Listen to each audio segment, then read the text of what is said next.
Sutton Hoo near Woodbridge, in Suffolk, England, is the site of two early medieval cemeteries dating from the 6th to 7th centuries. Archaeologists have been excavating the area since 1938. One cemetery had an undisturbed ship burial with a wealth of Anglo-Saxon artifacts. Most of these objects are now held by the British Museum. Scholars believe Raedwald of East Anglia is the most likely person to have been buried in the ship. The site is important in establishing the history of the Anglo-Saxon Kingdom of East Anglia and the early Anglo-Saxon period, and has illuminated a period that lacks historical documentation. The site was first excavated by Basil Brown under the auspices of the landowner Edith Pretty, but when its significance became apparent, national experts took over.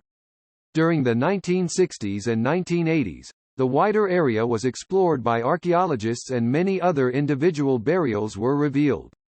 The spectacular artifacts comprise what is considered the greatest treasure ever discovered in the UK. Those found in the burial chamber include a suite of metalwork dress fittings in gold and gems, a ceremonial helmet, a shield and sword, a lyre, and silver plate from the Byzantine Empire. The ship burial has prompted comparisons with the world of the Old English poem Beowulf.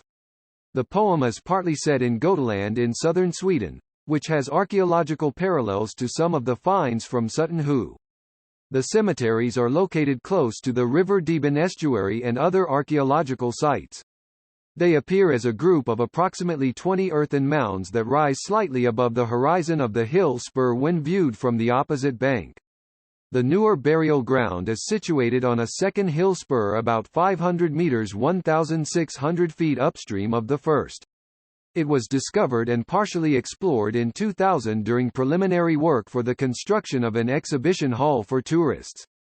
This site also has burials, but the tops of their mounds had been obliterated by later agricultural activity.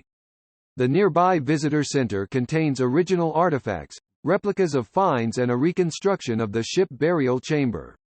The site is in the care of the National Trust.